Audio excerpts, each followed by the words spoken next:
Hi friends, welcome to Kripa collection. இன்றைக்கி கிருபா கலெக்ஷனில் நம்ம கருவேப்பிலை மல்லி இலை துவையல் தான் பார்க்க போகிறோம். ஹேர் க்ரோத்துக்கு எது ரொம்ப முக்கியமோ அது சம்மந்தப்பட்ட நான் குக்கிங் வீடியோ போட்டுகிட்டே இருக்கிறேன். இங்கே பாருங்கள், கருவேப்பிலை ரொம்பவே நம்மளுக்கு என்னது ஹேர் க்ரோத்துக்கு ரொம்ப இம்பார்ட்டண்டான பொருள். அதுவும் மல்லி இலையும் அதே மாதிரி நல்லா இம்பார்ட்டண்ட் பொருள் தான். ஹேர் க்ரோத்துக்கு நல்லாயிருக்கும். நம்மளுடைய பாடியும் நல்லா க்ளீனாக வச்சுக்கிறதுக்கு, நம்மளுக்கு ஹைஜீனாக வச்சுக்கிறதுக்கு நம்மளுக்கு இந்த துவையல் வந்து யூஸ் ஆகும்.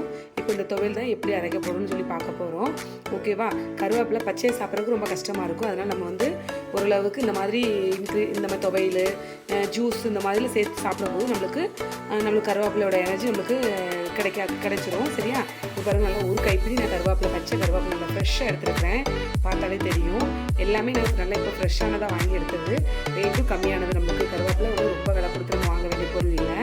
அது கூடவே ஒரு கைப்பிடி கருவேப்பிலை, ஒரு 4-5 துண்டு சின்ன தேங்காய், ஒரு கைப்பிடி அதே மாதிரி மல்லி இலை, புதினாவும் இருந்தால் வச்சுக்கலாம். நான் புதினா எனக்கு வைக்கல.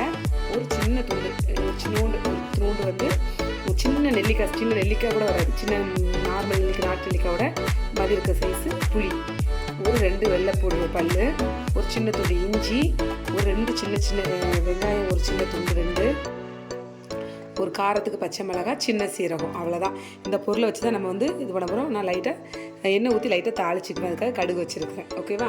இவ்வளோதான். இந்த பொருளை போட்டு நம்ம இன்றைக்கி வந்து துவையல் செய்ய போகிறோம். இது வந்து நம்ம சாப்பாடில் அப்படியே பிணைஞ்சி சாப்பிட்லாம். ரொம்ப டேஸ்ட்டாக இருக்கும். இது எப்படி செய்கிறேன்னு பாருங்கள்.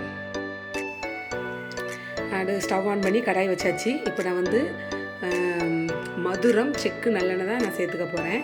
ஓகேவா? பெரும்பாலும் நல்லெண்ணெய், ஆயிலு, தேங்காய் இந்த மாதிரிலே சமையல் பண்ணுங்கள். அது ரொம்ப நல்லது நம்மளோட ஹெல்த்தாக, நம்ம பாடியை வச்சுக்கிறதுக்கு. ஓகேவா? அது கூட நான் கொஞ்சோல கடுகு போட்டு தாளிச்சிக்கிறேன். நல்லா கடுகு பொடிஞ்சதுக்கப்புறம், கடுகு நல்லா பொடிஞ்சிச்சு. சரியா? சின்ன வெங்காயம், பச்சை மிளகாய், ஒரு துண்டு இஞ்சி சேர்த்துருக்குறேன், ஒரு துண்டு புளி சேர்த்துருக்குறேன். அது கூடவே அந்த 4 தேங்காவும் சேர்த்துக்கிட்டேன்.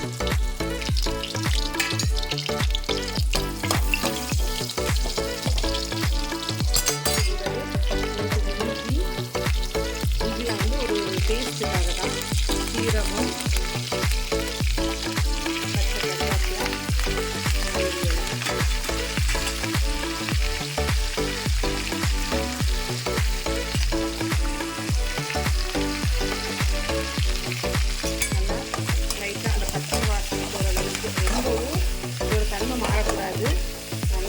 கருகு விட்டுறக்கூடாது. ஓரளவுக்கு லைட்டாக ஆயிலில் ஒரு சின்ன நல்லா ஃப்ரை பண்ணிவிட்டு அப்படியே எடுத்து அரைச்சிடணும். ஈனை பொறுத்தளவு கருவேப்பிலை இதெல்லாம் வந்து அதோட கலர் வந்து மாறிச்சுன்னா அதோட தன்மைகள் வந்து கம்மியாயிரும். அதோட டேஸ்ட்டு எல்லாமே மாறிடும்.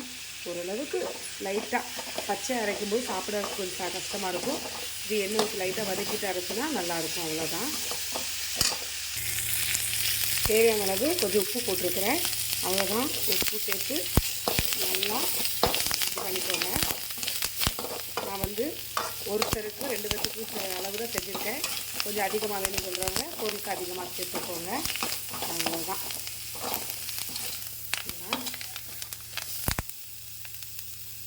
போதும். இந்த டைமில் நான் வந்து ஸ்டவ் ஆஃப் பண்ணிட போகிறேன்.